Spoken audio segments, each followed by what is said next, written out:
তাঁরই জীবনের কিছু স্মৃতিকথা নিয়ে স্যাস ক্রিয়েটিভসের আজকের নিবেদন। আজ সৃষ্টি সুখের উল্লাসে মোর মুখ হাসে, মোর চোখ হাসে, মোর টকবগিয়ে খুন হাসে। আজ সৃষ্টি সুখের উল্লাসে আজকে আমার রুদ্ধ প্রাণের পল্ললে বান ডেকে ওই জাগলো জোয়ার দুয়ার ভাঙা কল্লোলে। আসলো হাসি, আসলো কাঁদন, মুক্তি এলো, আসলো বাঁধন। মুখ ফুটে আজ বুক ফাটে মোর, তিক্ত দুঃখের সুখ আসে। বিদ্রোহী কবি নামে পরিচিত কাজী নজরুল ইসলাম একজন কবি, লেখক, সঙ্গীতজ্ঞ এবং বাংলাদেশের জাতীয় কবি। নজরুল ইসলাম সাম্য, ন্যায় বিচার, সাম্রাজ্যবাদ বিরোধিতা, মানবতা, নিপীড়নের বিরুদ্ধে বিদ্রোহ এবং ধর্মীয় নিষ্ঠার মতো বিষয়বস্তু নিয়ে বিপুল পরিমাণ কবিতা, সঙ্গীত, বার্তা, উপন্যাস এবং গল্প রচনা করেছেন। রাজনৈতিক ও সামাজিক ন্যায় বিচারের জন্য নজরুল ইসলামের সক্রিয়তা এবং বাংলায় বিদ্রোহী শিরোনামে একটি কবিতা লেখার জন্য তিনি বিদ্রোহী কবি উপাধি লাভ করেন।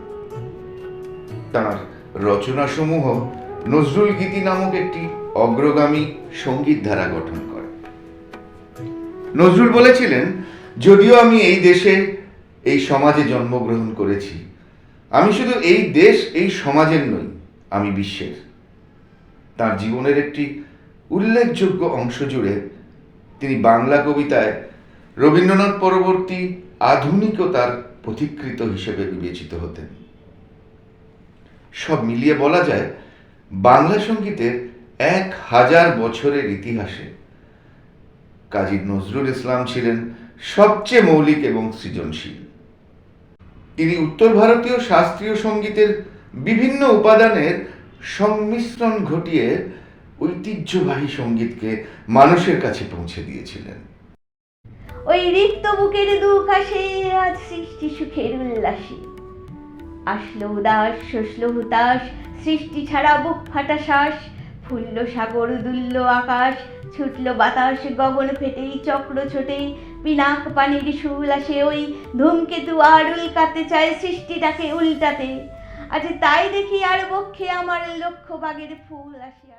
কাজী নজরুল 1899 সালের 24শে মে পশ্চিমবঙ্গের বর্ধমান জেলার চুরুলিয়া গ্রামে জন্মগ্রহণ করেন। তিনি অল্প বয়সে তার বাবা কাজী ফকির আহমেদকে হারান এবং জীবনের শুরুর দিকে কষ্ট ও দুর্দশার কারণে গ্রামের লোকেরা তাকে দুখু মিয়া বা দুঃখী মানুষ বলে ডাকত। 11 বছর বয়সে তিনি আবার পড়াশোনা শুরু করেন, কিন্তু আর্থিক সংকট এবং আসানসোলের একটি বেকারি ও চায়ের দোকানে কাজ করার কারণে তা আবার ছেড়ে দেন। তবে 1914 সালে তিনি ময়মনসিংহ জেলায় পুনরায় স্কুলে ভর্তি হন এবং 10ম শ্রেণী শেষ করতে সক্ষম হন। 1917 সালে তিনি ভারতীয় সেনাবাহিনীতে যোগ দেন এবং 3 বছর ব্যাটালিয়ন কোয়ার্টার মাস্টার হাবিলদার হিসেবে দায়িত্ব পালন করেন। নার্গিস নামের এক মেয়ের সঙ্গে নজরুলের বাগদান 1921 সালে তার বাবার অযৌক্তিক শর্তের কারণে ভেঙে যায় এবং পরে 1924 সালে তিনি প্রমীলা দেবীকে বিয়ে করেন। আজ সৃষ্টি সুখের উল্লাসে, আজ সৃষ্টি সুখের উল্লাসে। 1919 সালের মে মাস, সেনাবাহিনীতে কর্মরত থাকাকালীন নজরুল তাঁর প্রথম রচনা একজন দুষ্কৃতকারীর আত্মজীবনী বা সওগাত রচনাও প্রকাশ করেন। তিনি ইতিমধ্যেই করাচি ক্যান্টনমেন্ট থেকে প্রবাসী, ভারতবর্ষ এবং অনন্য সাহিত্য পত্রিকা প্রকাশ করেছিলেন। 1920 সালে সেনাবাহিনী ছাড়ার পর তিনি কলকাতায় স্থায়ী হন এবং বঙ্গীয় মুসলমান সাহিত্য সমিতিতে যোগ দেন, যেখানে তিনি তাঁর প্রথম কবিতা বন্ধনহারা বা বন্ধন থেকে মুক্তি লেখেন।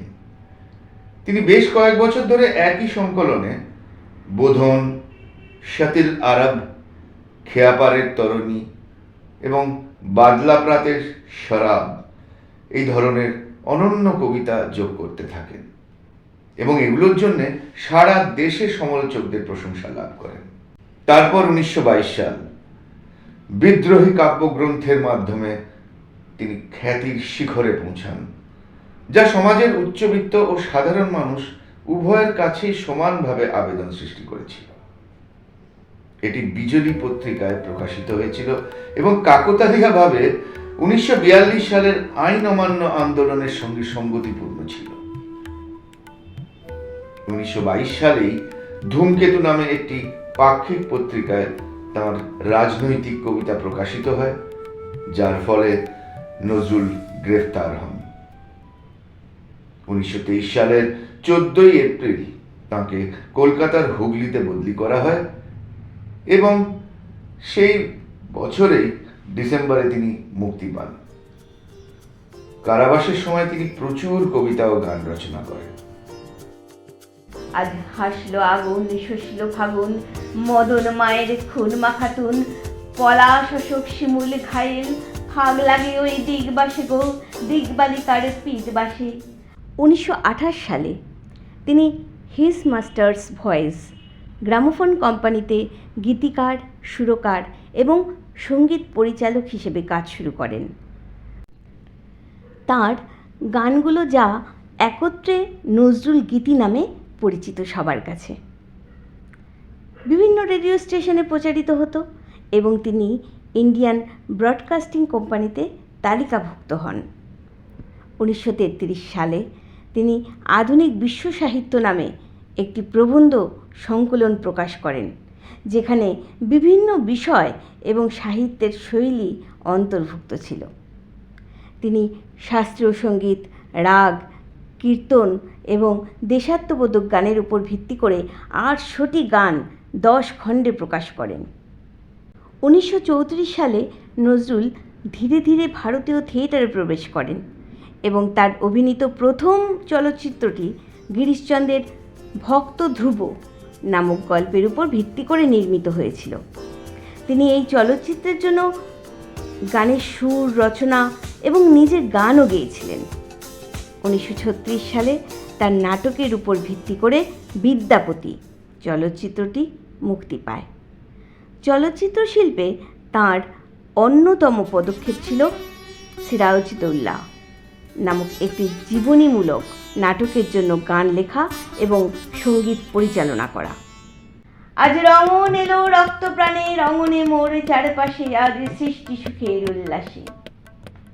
1939 সালটি তাঁর জন্য একটি ভালো বছর ছিল, যখন তিনি কলকাতা রেডিওতে কাজ শুরু করেন এবং হারামণি ও নবরোগ মালিকার মতো সঙ্গীত প্রযোজনা শুরু করেন। তিনি প্রধানত ভৈরবরাগী গান করতেন। 1940 সালে তিনি A.K. ফজলুল হক প্রতিষ্ঠিত নবযুগ পত্রিকার প্রধান সম্পাদক হিসেবে কাজ শুরু করেন। এরপর 1941 সালের 8ই আগস্ট কবিগুরু রবীন্দ্রনাথ ঠাকুরের মৃত্যুর পর কাজী নজরুল ইসলাম সেই প্রবীণ কবির প্রতি উৎসর্গ করে দুটি কবিতা রচনা করেন, রবি হারা আর সালাম অস্ত রবি। আজ কপট কোপেরে তুন্ধুরি, ওই আসলো যত সুন্দরী, কারুর গায়ে বুক ডলা খুন, কেউ বা আগুন, কেউ মানেনি, চোখের জলে বুক ভাসে। তাদের প্রাণে বুক ফাটে, তাও মুখ ফোটে না, বাণীর বিনা মোর পাশে। ওই তাদের কথা শোনাই তাদের, আমার চোখে জল আসে, আজ সৃষ্টি সুখের উল্লাসে। প্রমীলা দেবীর পক্ষাঘাতের ফলে নজরুলের স্বাস্থ্যের অবনতি হতে শুরু করে এবং 1941 সালের পর তিনি বেশ কয়েকবার মানসিক চিকিৎসা গ্রহণ করেন। এমনকি তিনি 1942 সালে 4 মাসের জন্য একটি মানসিক হাসপাতালে ছিলেন এবং 1952 সালে রাঁচিতে পুনরায় ভর্তি হন। Nazrul treatment society. আসলো উষা সন্ধ্যা দুপুর, আসলো নিকট, আসলো সুদূর, আসলো বাধা বন্ধ হারা, ছন্দ মাতন পাগলা গাজন উচ্ছ্বাসে। ওই আসলো আসেন শিউলি শিথিল, হাসলো শিশির দুঃখ খাসে, আজ সৃষ্টি সুখের উল্লাসে। আজ জাগলো সাগর, হাসলো মরু, কাঁপলো ভূতর কানন তরু, বিশ্ব ডুবান, আসলো তুফান, উছলে উজান ভৈরবীদের গান ভাসে।